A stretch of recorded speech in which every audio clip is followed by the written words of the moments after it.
Menyikapi ini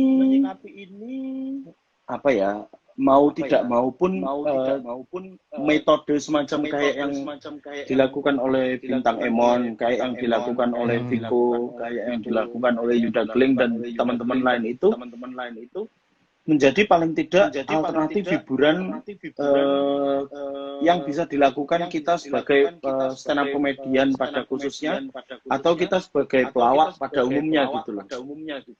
Atau Kayak yang ya kayak ada jamming online segala macam itu yang musisi lakukan gitu Mas. Jadi tapi yang menjadi susah adalah ketika nanti kita mau membuat ini secara massal gitu, karena seperti yang beberapa kali saya sampaikan bahwa stand up comedy itu butuh penonton. Nah, penonton ini butuh reaksi yang namanya ketawa. Ketawa penonton ini adalah energi bagi kita. Kalau kita membuatnya online tapi nggak ada yang ketawa tuh kayak ada yang kurang gitu di kami. Gitu sih. Kalau teman-teman stand up Indo sendiri yang di Jogja lah, kan Mas Yusri sekarang lagi di Jogja kan untuk sementara waktu. Ini nggak sempat, maksudnya untuk kegiatan offline ya, kegiatannya sempat bikin movement gitu nggak sih? Kayak kalau beberapa orang kan ada yang sudah bikin untuk bikin apa baju-baju hazmat kayak gitu, atau mungkin sekedar apa namanya berbagi takjil kayak gitu. Sudah apa belum sih? Sejauh ini belum ada ya Mas, karena dari kami pun kayaknya lebih berprinsip untuk menyelamatkan diri kami masing-masing dulu. Paling tidak memastikan kami ini aman dulu, baru kita berpikir untuk bagaimana orang. Karena mau tidak mau orang itu kan fokusnya adalah karena kita ini adalah pelaku di industri hiburan. Orang merasa bahwa kami ini tidak juga kena dampak dari COVID ini. Padahal ya apa yang bisa membuat kami hidup sekarang itu ya hasil tabungan kami beberapa bulan lalu gitu. Atau mungkin setahun 2 tahun yang lalu ya. Dan itu kan selalu keluar terus Mas. Sementara pemasukan ini melemah gitu loh. Otomatis yang begitu tuh membuatku merasa bahwa sektalah. Ini kita dulu aja yang selamat gitu. Oke. Kalau hanya mikirin orang lain tapi kita juga menderita ya kita akan mati konyol juga sebenarnya. Iya, benar juga sih. Mas Arga, kalau online aja kan meraba-raba apa viewersnya ketawa atau enggak. Indikator online hanya viral saja kayaknya. Benar, itu dia. Kalau sekarang kalau mau merambah yang seperti Bintang lakukan itu kayak ya memang kuncinya adalah angka gitu loh. Kuncinya adalah viewers naik, viral, kemudian trafficnya menjadi naik, followersnya nambah, otomatis dari situ iklan akan masuk, yes, betul. Nah dari situ gitu. Nah, sementara tidak semua punya gaya penulisan dan gaya delivery kayak Bintang ya. Gitu. Kayak aku gitu, aku juga mungkin bisa serapi Bintang dalam menyampaikan jokes-nya gitu. Aku tuh kan serabutan, lawakannya ini serabutan. Kayak Bintang kan kelihatan aku mau ini harus kelihatan terstruktur ini loh. Harus begini, hasilnya begini, keluarannya begini, nanti efeknya ke audiensku kayak gini. Benar. Dan itu yang bikin dia viral. Dan dia sangat sadar bahwa keputusannya membuat seperti itu adalah keputusan yang cukup gambling menurutku, mengingat beberapa bulan belakangan kan stand up comedy ini sedang diawasi rentan terhadap isu Mas. Kayak tiba-tiba kayak gini, wah ini pelecehan terhadap ini, wah ini pelecehan. Nah, Bintang dengan bermain seperti itu tuh otomatis dia harus merapikan setiap kalimat yang pengen dia sampaikan. Supaya enggak supaya meminimalisir salah paham. Salah paham, betul. Itu sih kayak beberapa kan teman gitu kan. bener kan ada beberapa teman yang sebenarnya maksudnya nggak gitu, tapi dari media-media yang fucking shit itu kan memang Dem itulah. kadang-kadang memutar-mutar faktanya taek kan. Apa yang harusnya jadi A malah jadi B. Bener. Menarik. Ini ada Cardo Ricardo. Apa kabar? 2 tahun kemarin kan lagi keliling Ambon 90 derajat. Iya. Ini Ricardo ini adalah telco, talent koordinator waktu di film Ambon. Ambon. Oke. Apa Nah, kabar ini ngomongin Mas Cardo? Ngomongin konspirasi. Jangan-jangan suara kita bergema ini konspirasi juga emang kayaknya. Iya, kalau kita adalah jering pasti memuat hal ini. Wah, ini konspirasi. Orang kabeh beli, orang kabeh. Aku nonton ngantek pirang viewer ngantek sakmono ki yo mumet ndelok aku. Iya. Nah, Mas Israel. Kita sekarang mencoba untuk realistis ya. Apa yang ingin kamu lakukan pertama kali nanti ke depan gitu ketika pandemi ini sudah dinyatakan bersih. Oke, iki wis iki dan pemerintah sudah menyatakan keadaan sudah aman. Apa yang bakalan kamu lakukan sebagai pribadi, sebagai entertainer, sebagai seorang sebagai Yusril gitu. Kamu bakal ngapain? Jalan-jalan kah ketemu teman-teman? Sebenarnya 2020 tuh aku menyiapkan untuk bagaimana aku menjadi seorang pembuat konten di Instagram yang bikin video, yang bikin foto segala macam itu. Tapi paling tidak keliling-keliling gitu. Toh beberapa waktu lalu juga aku sempat mengunjungi Bandung, sempat mengunjungi Jember gitu, foto-foto di sana, di Semarang juga gitu.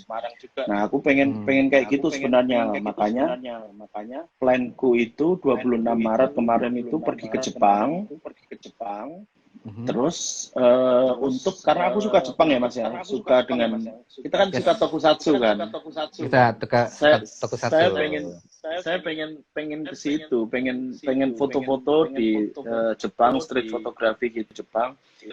Kemudian di Belanda itu harusnya tanggal 12 April kemarin. Itu karena di situ kan aku juga penyuka sejarah Mas. Di situ kan ada perpustakaan yang menyimpan banyak artikel mengenai Indonesia tapi dari sudut pandang Belanda gitu. Nah, itu yang pengen aku kunjungi gitu. Sebenarnya planku adalah traveling gitu. Nah, misal pandemi ini sudah selesai, aku berharap punya uang yang cukup untuk bisa berkunjung ke negara-negara, berkunjung ke kota-kota di Indonesia yang aku penasaran lah. Jepang itu kan salah satu penasaran. Yes, aku juga. Ya, aku ingin ke Jepang. Termasuk Belanda. Kalau Belanda lebih ke itu sih sejarahnya.